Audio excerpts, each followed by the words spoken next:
Hey there, Heather, ho there, Chef Cutter Diamond welcoming you to yet another Cutter Top 10 FIFA World Cup video as we are getting through the FIFA World Cup tournament that is happening right here, right now. So we're going to be talking to you, and we're going to be talking some fantastic moments throughout many days and all that. We're going to go, we're going to talk about the top 10 FIFA what ifs in history and all that. So these are kind of one moments that um make you scratch your head and all that. So we're gonna see what ends up happening as I write down the notes. All right, here we go. Number 10 is what if Italy scored a massive penalty in the 1990 semifinal? Now, Italy was hosting the World Cup, and they had their defensive style of football, and they had a few good goalies and all that. I can't remember who the Italian goalie was for the life of me in 1990.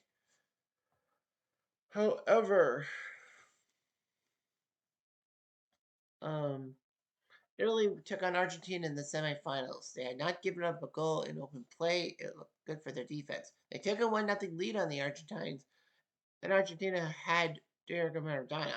Well, Maradona was booed, even though that the game was in Naples, where he was playing for Napoli. However, you can also say, what if England scored those penalties in 1980 in their semifinals against Germany? Well, you never know. But yeah, Italy had gave up a goal in open play, which was shocking, and then they lost the penalty shootout. So both Argentina and West Germany won by penalty shootouts, and Germany won by a penalty shot in regulation. So that's what happened. Number 9 is what if Leo Messi or, in that case, CR7 would have won the World Cup earlier in their careers?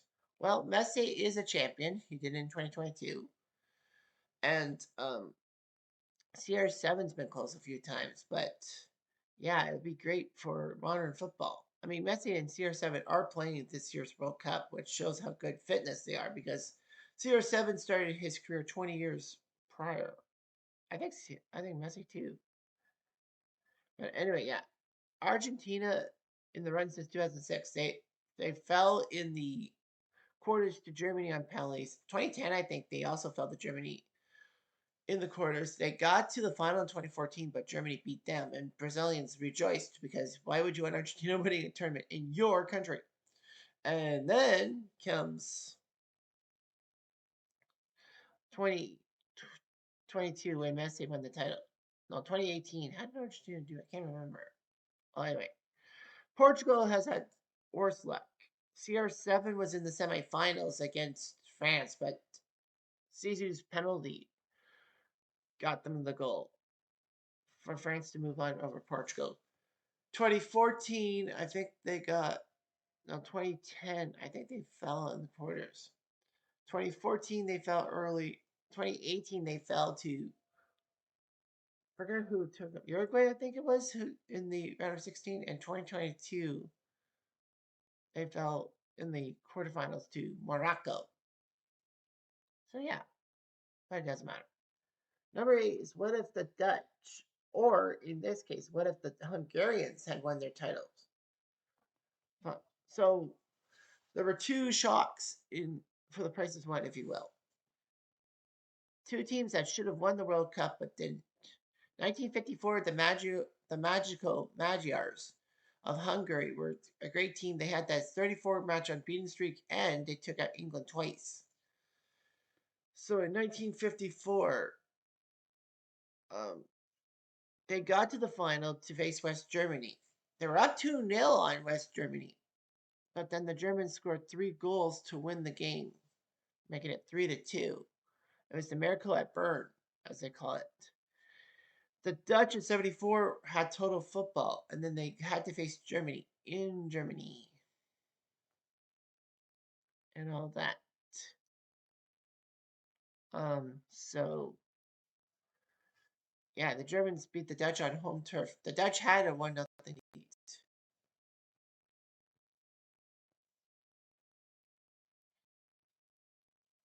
So that looked good.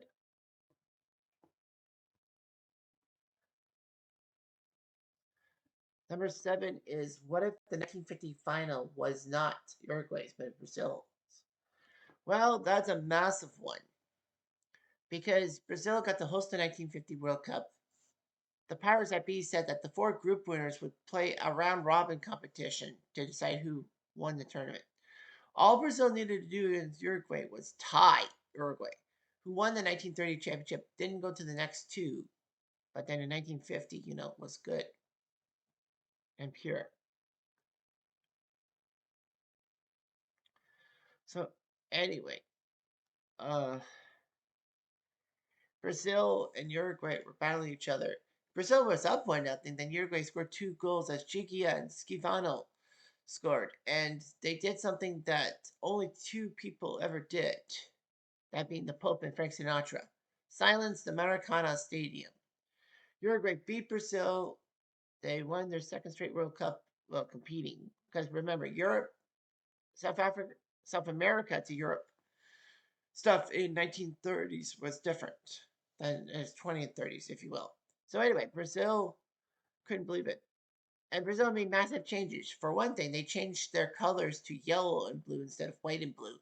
And they basically banished all the 1950 Brazilians kind of to an island at first, and then just said they can't have anything to do with soccer, with the Brazilian national team.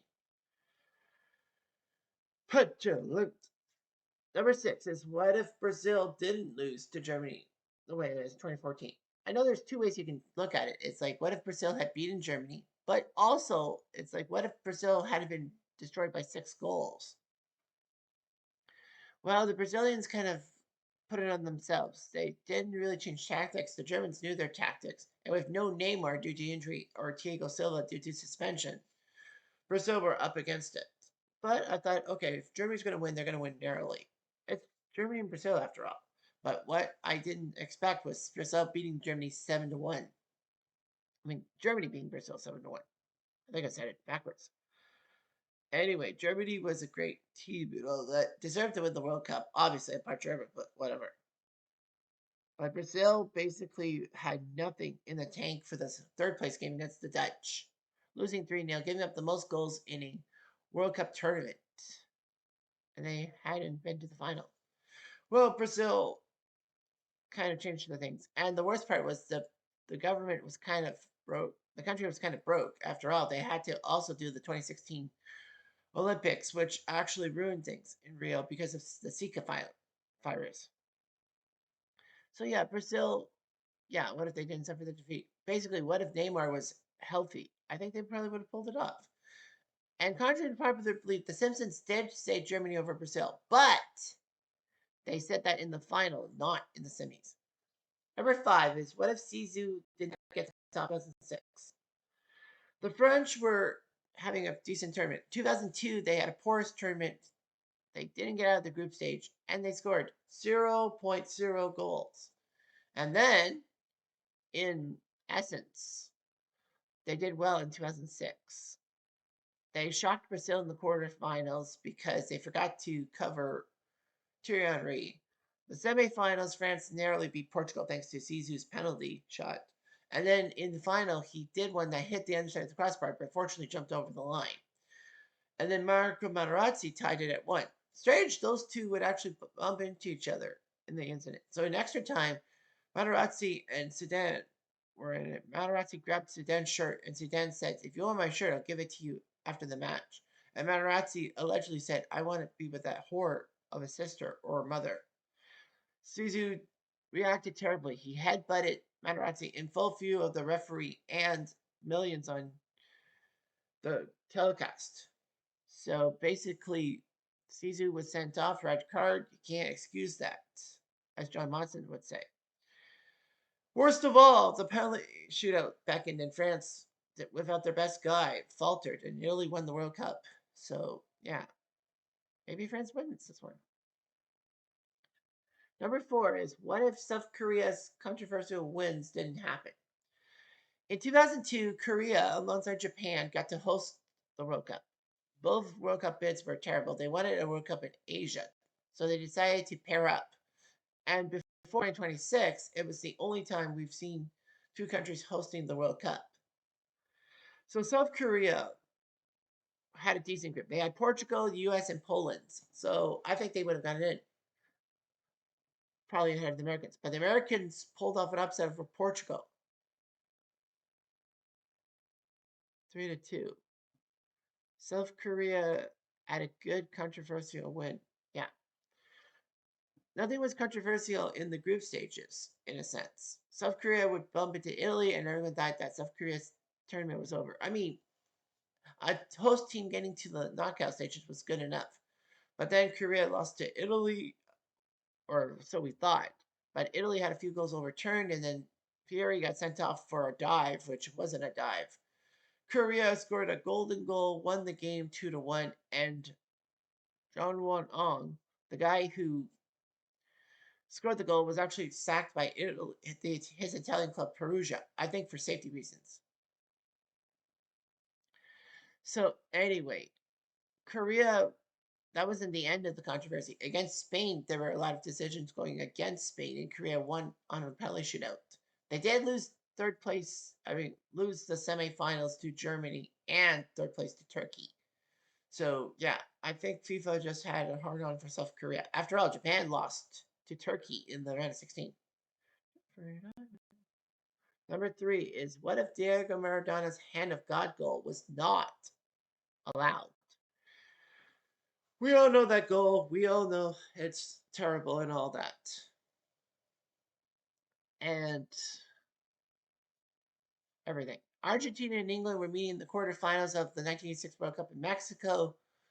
England were hoping to take down Argentina.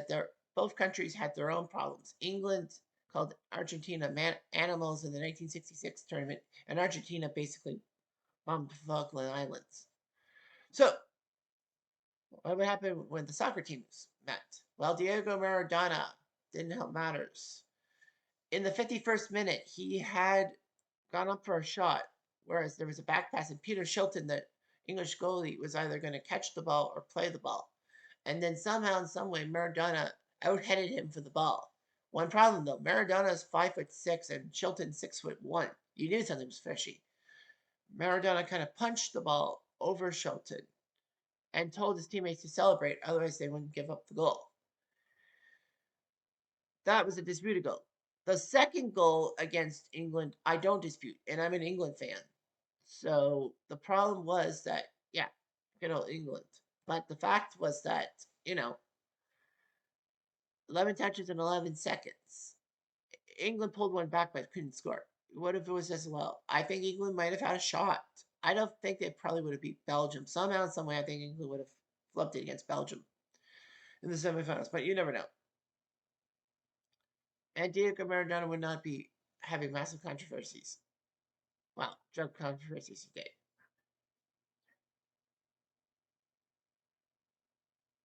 Number 2 is what if Ronaldo had been fully fit for Brazil in the 1998 final? So, anyway, Ronaldo was a great striker for Brazil. Not Cristiano Ronaldo, but Ronaldo, Brazil Ronaldo, who actually was in a Simpsons episode. Remember when Marge did her gaming thing and embarrassed Bart and all that? And the subplot was Lisa getting Homer to be a referee at her soccer matches and Ronaldo calling Lisa out for her driving? Yep, it happened. So, anyway, Ronaldo was a good striker. Brazil got to the finals against the home country, France. However, seemingly 24 hours before the game, Ronaldo had an epileptic fit. And Brazil had him off the team sheet, either as a starter or as a sub. So it looked that way. But then another set of team sheets happened 30 minutes before the game. Brazil put him in the lineup. They could have had him be a sub and all that. But no, they put him in the starting lineup. He was a shell of himself, and France took advantage, winning 3-0. Yeah, if Ronaldo was fully fit, maybe, just maybe, Brazil would have won the '98 World Cup. And then 2002, maybe they don't because of the redemption song by Ronaldo. But yeah, he was good and all that. And finally, number one is what if England's goal in the 1966 final had been ruled out by VAR? I know what you're thinking. And you're thinking, you're doing an anti England one? Well, yeah, I mean, for all things with the three lions on my shirt, is that what if those goals didn't count? I mean, what if England's goal didn't count? Well, maybe England does win anyhow. Of course, if England and Germany had been tied at the end of extra time, there was no penalty shootout. They didn't introduce that system until the 70s. So basically, they would have had to replay the World Cup, which never happened. Anyway, so England's well, the goal 2-2 in extra time. Jeff Hurst takes a shot that bounces off the underside of the crossbar and drops down. However, it doesn't drop down over the line, and yet the linesman, who is Azerbaijanian, actually ruled against the Germans. He had a bone to pick because of the war with Germany and the Russians, because Azerbaijan was part of Russia at the time. So anyway, that ball did not go across the line. Everyone knows it. Even England fans know it. And also, speaking of England, Germany, and VAR, in 2010, Frank Lampard apparently tied the game at 2 in their knockout game against the Germans. But the ball clearly was over the line. Manny Nair had to try to swipe it out. But nobody saw it, which is the strangest thing ever. I know it was a long range shot, but that clearly was over the line. And a lot of people said it was revenge for 1966, and Sepp Blatter, being the FIFA head, kind of wanted Germany to be England and get revenge for 1966. I mean, why didn't Germany give England revenge for 1966 years later? Like maybe the 80s or 90s. I don't know. There's a lot of things to do on that. Anyhow, I'm Jeff Diamond. I do.